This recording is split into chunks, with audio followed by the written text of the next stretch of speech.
In an era of information explosion, it's easy to be overwhelmed by so many information streams. Getting access is one problem, understanding them is the next.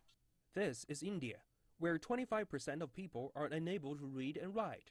For those who live in impoverished areas with no access to education, life can be a real struggle. Without education, any hope of changing their destiny becomes much dimmer. Having the world's largest illiterate population, the country has been making great efforts to improve.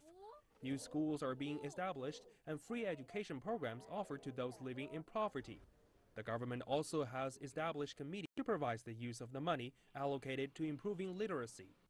According to UN's educational agency UNESCO, at least 750 million youth and adults in the world still cannot read and write, with 250 million children failing to acquire basic literacy skills.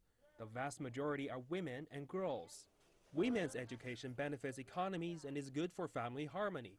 However, in many impoverished countries and regions, education is seen as a privilege of men. For women, access to knowledge seems to just be in their favor.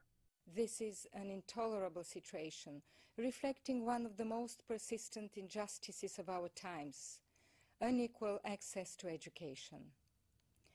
There is no justification, be it cultural, economic or social, for denying girls and women an education.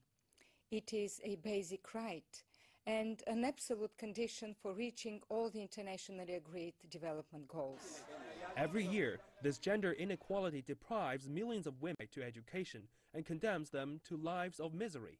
Improving the situation requires both help from international communities and the policy support of domestic authorities.